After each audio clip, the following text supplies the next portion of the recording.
Telugu Desam party Janasena గురించి మాట్లాడుకుందాం. 10 చోట్ల నుంచి కెరటంలాలు వేశారు ఇద్దరు. అసెంబ్లీలో ఛాలెంజ్ చేసి మరీ వచ్చి అసెంబ్లీ ముఖ్యమంత్రిగా అడుగుపెట్టారు. మరోపక్క అసెంబ్లీ గేట్ కూడా తాకలేడు అని రోజా గారు పవన్ కళ్యాణ్ గారిని విమర్శించినప్పుడు అదే పవన్ కళ్యాణ్ డిప్యూటీ సీఎం హోదాలో వచ్చి కూర్చోవడం జరిగింది. అసలు ఇంత విజయం వెనుక, ఇంత పట్టుదల వెనుక ఏం జరిగింది? ఏం జరిగిందంటే పవన్ కళ్యాణ్ అతను ఒక క్రౌడ్ పుల్లర్ అండి. పవన్ కళ్యాణ్ అంటే ముఖ్యంగా జనసేన ఏంటంటే ప్రభుత్వాన్ని స్థాపించలేదు, కానీ ప్రభుత్వం ఎవరు స్థాపించాలో నిర్ణయించే నిర్ణయాధికారం అనేది జనసేనకు వెళ్ళింది. ఓకే.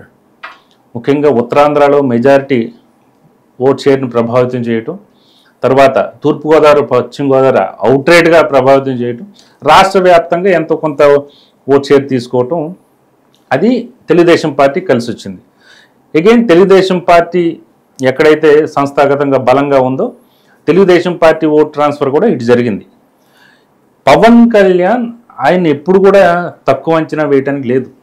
వై? బికాజ్ అతను ఫెయిర్గా పాలిటిక్స్లోకి వచ్చాడు. వాట్ ఎవర్ రీజన్స్, ఎంతమంది ఎన్నో ప్రచారాలు చేయొచ్చు, తర్వాత విమర్శలు గుప్పించవచ్చు, కానీ ఫెయిర్గా పాలిటిక్స్లోకి వచ్చాడు. తన సొంత మనీ ఇచ్చాడు అనేది ప్రజలకు బాగా బలంగా వెళ్ళింది. కౌలు రైతులకు ఇవ్వను కానీ సొంతంగా ఇచ్చాడు కదా అనేది వెళ్ళింది. తర్వాత తన్ని మరింత కసి పెంచింది మాత్రం వైసీపీయే, ముఖ్యంగా వైఎస్ జగన్మోహన్ రెడ్డి.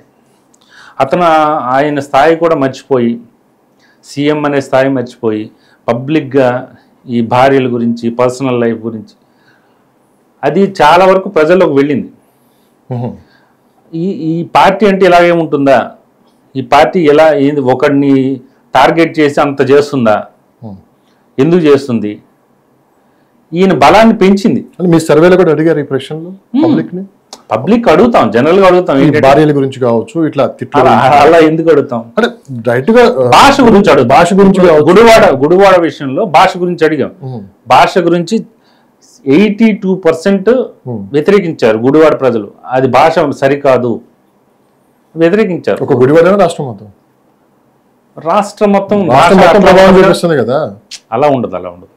ఎప్పుడు కూడా స్థానికంగానే స్థానిక అంశాలే ఎక్కువ ప్రభావితం చేస్తాయి. ఇప్పుడు ఫర్ సపోజ్ నేను చాలాసార్లు చెప్పాను, పులివెందుల్లో అక్కడ వివేకానంద రెడ్డి హత్యకి ఇచ్చాపురం ప్రజలకి సంబంధం ఉండదు. అమరావతి రైతులకి ఎగైన్ ఎక్కడ కంబల్పల్లి వాడికి సంబంధం ఉండదు. సో ఏంటంటే ఇది ఎలా ఉంటుందంటే అక్కడ స్థానిక, కానీ ఓవరాల్గా ఒక ఇది పడుతుంది, భయం, ఒక బ్యాడ్ రిమార్కు, భయము, కొంత జుగుప్సాకరం, ఇలాంటివన్నీ ఉంటాయి ఓవరాల్గా పార్టీ మీద, వ్యక్తుల మీద. ఇప్పుడు ఈ 3-4 స్టేట్మెంట్స్ వల్లే కదా ఇప్పుడు ఆవిడైనా బయటకు రావాల్సి వచ్చింది. ఆయన అరెస్ట్ చేసిన భువనేశ్వర్ గారు ఆవిడ రావాల్సి వచ్చింది. తర్వాత అటువైపు నుంచి షర్మిల, సునీత, వీళ్ళంతమంది ఎందుకు వచ్చారు?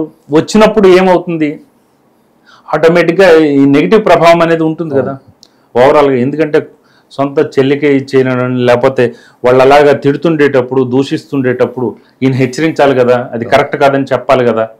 ఇవన్నీ పిచ్చాపాటి మాట్లాడుకుంటారు కదా. సో పాయింట్కి వద్దాం. అన్ని కొంచెం పర్సంటేజ్ పెరుగుతుంది అంతే, వ్యతిరేకత. పాయింట్కి వచ్చేది అది చంద్రబాబు నాయుడు గారు చెప్పారు, మళ్ళీ ముఖ్యమంత్రిగానే అసెంబ్లీలో అడుగు పెడతామని చెప్పి ఒక ఛాలెంజ్ చేసి మరి వచ్చారు.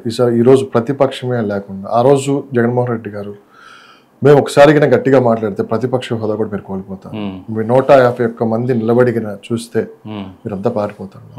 కానీ ఈరోజు దానికి సీన్ రివర్స్ జరిగింది అసెంబ్లీలో.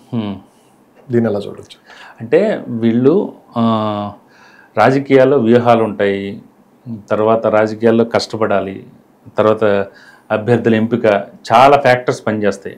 పొలిటికల్ డైనమిక్స్ డిఫరెంట్గా ఉంటాయి. కొన్ని చోట్ల గెలవదు అనుకునే చోట గెలుస్తారు, గెలుస్తారు అనుకునే చోట కూడా ఓడిపోతారు. పొలిటికల్ డైనమిక్స్ డిఫరెంట్గా ఉంటాయి.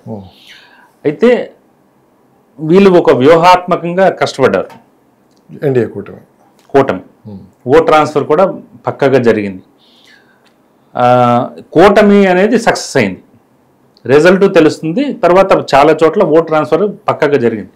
నెక్స్ట్ ఇంకో విషయం ఏంటంటే వీళ్ళ ముఖ్యంగా వైసీపీ మీద ఉన్న వ్యతిరేకత బలంగా పనిచేసింది. జగన్మోహన్ రెడ్డి మీద వైసీపీ మీద ఉన్న వ్యతిరేకత పనిచేయటం వల్ల వీళ్ళు ఇంత సక్సెస్ అయ్యారు. అదర్వైజ్ ఒక 110 115 దీంట్లో వచ్చి గెలిచుండేవాళ్ళు.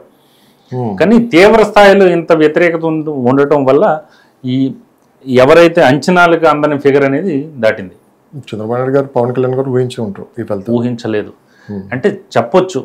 అంటే వాళ్ళు ఒక పొలిటికల్ దీనిలో ఉన్నారు కాబట్టి మీకు అన్నీ వస్తాయి, ఇన్నే వస్తాయి, మేము 160 వస్తాయి, 170 వస్తాయి అని చెప్పేసి చెప్పొచ్చు. కానీ కరెక్ట్ వాస్తవమైన అంచనాలు ఫిగర్స్తో మాట్లాడుకుంటే మాత్రం అంత అంచనా వేసి ఉండరు అనేది నా ఒపీనియన్. ప్రతిపక్ష నాయకులు కావచ్చు, అప్పుడు ఆ రోజు ఉన్న అధికార పక్షం ఏదైతే ఈ సైలెంట్ ఓటింగ్ ఫ్యాక్టర్ ఉంటుందో అది కనుక బాగా పనిచేస్తే ఒక 140 150 క్రాస్ అవుతాయి అనుకున్నాం, కానీ ఇంత వస్తుంది అనేది మాత్రం అనుకోలే. అసెంబ్లీలో నిన్న చూసిన వాతావరణం చూసిన తర్వాత మీకు ఏమనిపించింది? అసెంబ్లీలో ప్రతిపక్షం గౌరవ సభ కాదు, గౌరవ సభ అని చెప్పి అంటే కొన్ని పరిణామాలు అయితే జరిగాయి. అంటే గతంలో చంద్రబాబు నాయుడు గారిని చాలా దారుణంగా వాళ్ళు ట్రోల్ చేశారు. కానీ ఈసారి జగన్మోహన్ రెడ్డి గారిని అంటే ముఖ్యమంత్రి, తర్వాత పవన్ కళ్యాణ్ గారు డిప్యూటీ సీఎం, తర్వాత మంత్రుల తర్వాత ప్రమాణ స్వీకారం చేయించారు. తర్వాత ఆయన కారును కూడా సాధారణ ఎమ్మెల్యే కాదు అని చెప్పి ఆయన లోపలికి కూడా అలో చేశారు. సో ఈ పరిణామాలన్నీ కొత్త పాజిటివ్గా టీడీపీకి బయట సోషల్ మీడియాలో కావచ్చు, మెయిన్ స్ట్రీమ్ మీడియా కావచ్చు కొంత ఇదైపోయింది. కానీ నెక్స్ట్ డే చూసారంటే వీళ్ళు ఈ సభ ఎలా ఉంటుందో మాకు ముందే అర్థమైపోయిందని చెప్పి వీళ్ళు సభలో నుంచి నిన్న సభకు రాకపోవటం, దీన్ని ఎలా చూడొచ్చు, ప్రజలకు ఎలా వెళ్ళే అవకాశం? అంటే ఏ ప్రజాస్వామ్యంలోనైనా ప్రతిపక్షం ఉండాలి. ప్రతిపక్షం ఉండకపోతే ఒంటెద్దు పోకడలు ఉంటాయి. మీరు ఏం చేస్తున్నారు అని దాన్ని మీరే సమర్థించుకుంటారు. ప్రతిపక్షం ఉండాలని చెప్తుంది వీళ్ళు, వాళ్ళు కూడా సభకు రావాలి, సభలో చర్చ నడవాలని చెప్పి వాళ్ళు కూడా చెప్తున్నారు కదా ఎన్డీఏ కూటమి వాళ్ళు. ఉండాలి ప్రతిపక్షం, బలమైన ప్రతిపక్షం కూడా ఉండాలి. ఇప్పుడు ప్రతిపక్షమే కదా బలమైన ప్రతిపక్షం ఉండాలి. ఇప్పుడు 11, 15, 20 వస్తే సరిపోదు కదా. ఇప్పుడు 23 వచ్చినప్పుడు ఏమైంది? ఆడుకున్నారు, ఒక ఆట ఆడుకున్నారు, ఇష్టానుసారం ప్రవర్తించారు. ఇప్పుడు అది ఫలితాల్లో తేలిపోయింది కదా. ఎవరు నియంతలు, తర్వాత మన ఒంటెద్దు పోకట్లు పనిచేయవు, అహంకారం ఇవన్నీ కూడా రాజకీయాల్లో పనిచేయదు. ఎంతటి సామ్రాజ్యమైనా కూలిపోతుంది. అక్కడ తమిళనాడు ఎన్నికలు మీరు తీసుకోండి, ఇప్పుడు తెలంగాణ ఎన్నికలు ఈ రోజు పరిస్థితి ఏంటి చూడండి. తెలంగాణలో ఎంత ఘోరంగా ఉంది, ఎవడు ఉండటానికి కూడా ఇష్టపడట్లేదు ఆ పార్టీలో. అదేవిధంగా ఇప్పుడు వైసీపీ కూడా అయిందంటే అది మన స్వయంకృతం కదా.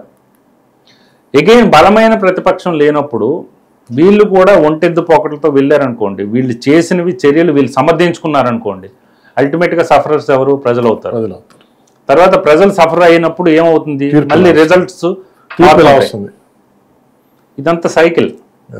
సో అందుకని వీళ్ళు జాగ్రత్తగా వెళ్తే నిజంగా ప్రజలు మనకి ఇంత భారీ నమ్మి ఇంత మ్యాండేట్ ఇచ్చారు కదా, చాలా కొంత ఎథిక్స్ వాల్యూస్తో కన్స్ట్రక్టివ్ దీంతో వాళ్ళే క్రిటిసైజ్ చేసుకుని వెళితే కనుక, చెక్స్ అండ్ బ్యాలెన్సెస్ ఉంటే కనుక డెఫినెట్గా ఇంకోసారి రావడానికి కూడా స్కోప్ ఉంటుంది.